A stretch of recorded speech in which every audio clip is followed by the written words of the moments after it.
If you're like me, you're actually shocked that the jury in the Jussie Smollett case didn't just leave the room and then, like Grandpa Simpson, turn around and come right back in and issue their guilty verdict. But the first day completed, and now we're 6 hours into the second day of deliberations, and we still have no verdict. There's been some concern from people that there is at least one person inside that jury that is refusing to convict Jussie Smollett for his horrendous act. And there is new reports on a way that he just may walk away from this. And to me, that would be disappointing, but expected. On top of that, BLM issues a statement that they choose to believe Jussie Smollett over the facts. But before we get into that, no ad, just saying, Jonathan Turley, George Washington University law professor Jonathan Turley wrote Wednesday that disgraced former Empire actor Jussie Smollett could walk out court a free man thanks to testimony aimed at persuading the jury to sympathize with him.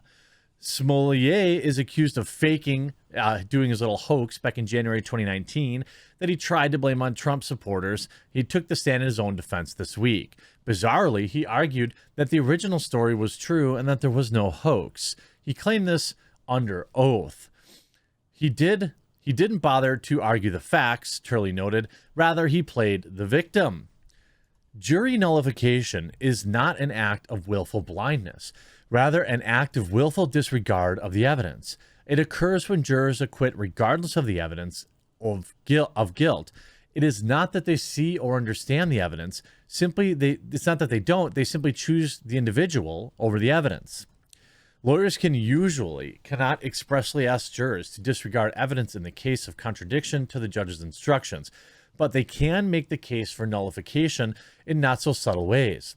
In Smollett's case, the defendant talked about his mistrust of police, and he openly claimed the prosecutor was misrepresenting the facts. In front of the jury, he declared, "I'm a black man in America. I do not trust the police." Smollett was curt on cross-examining, insisting that the two Nigerian brothers, one of whom he said was his lover, the Chicago PD, the prosecutors, and others all sought to frame him.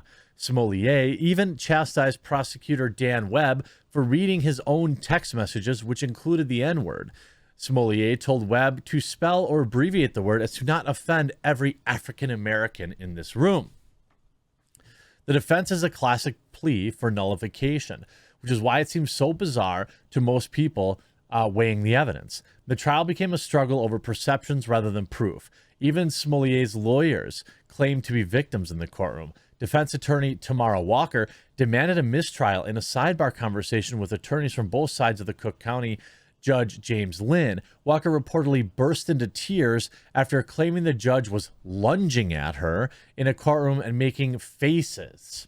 I believe the word she used was snarling.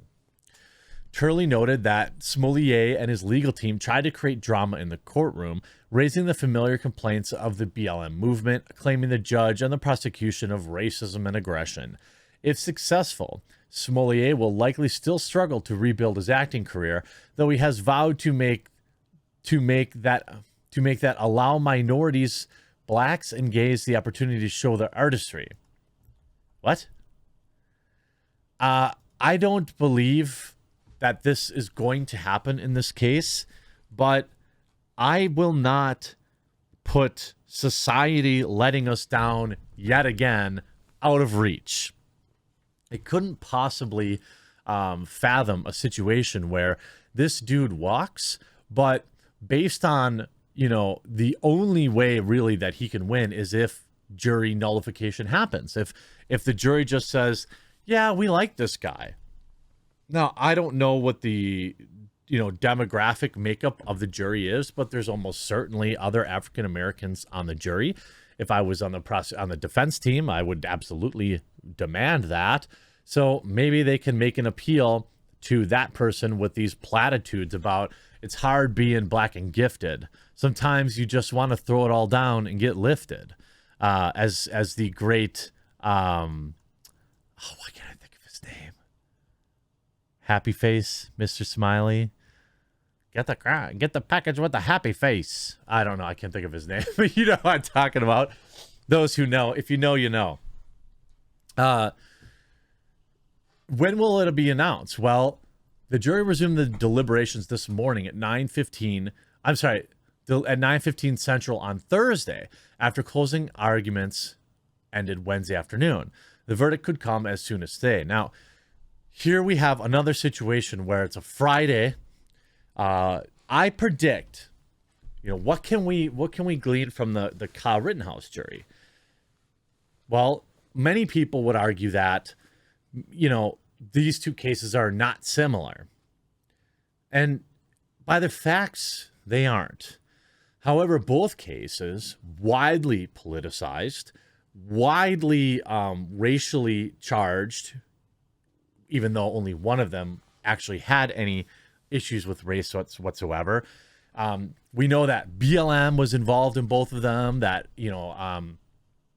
fiery but mostly peaceful protests were, directly involved in Kyle's case, but in Jussie's case, he used it to garner sympathy and to try and further his career. With BLM issuing this idiotic statement, I don't know, by the way, why anybody takes this BLM Inc., serious. It's like the most hilarious grift from that, they collect all this money off rich white liberals who they convince need to carry some level of guilt. And it's like a religion, right? This article in MSN, BLM is a sham organization on MSN, and further demonstrated this with a ridiculous statement supporting Jussie Smollett. They called the trial a white supremacist charade and stated that they could never believe police. They don't seem to care if Jussie perjured himself. Their statement reveals that the only thing that matters to BLM is skin color. BLM did not have to provide any opinion or feedback regarding Smollett, but since they did, they should have at least condemned him for causing irreparable harm to those who suffer legitimate hate crimes. Instead, this is what they wrote. It's not about the trial or the verdict decided. It's a white supremacist charade. It's about how we treat our community when corrupt systems are working to devalue their lives. In an abolitionist society, this trial would not be taking place. Our communities would not have to fight and suffer to prove our worth. Instead, we find ourselves once again being forced to put our lives and values in the hands of judges and juries operating in the system that is designed to oppress us while continuing to face a corrupt police department who has proven time and time again they have no respect for our lives. What? There isn't any. I would find it extremely hard to believe. Extremely hard to believe that anybody legitimately believes Jussie Smollett is innocent. If you genuinely believe he's innocent, I would love to have you on the show. Absolutely love to have you on the show. I don't believe that this person exists, but for somehow,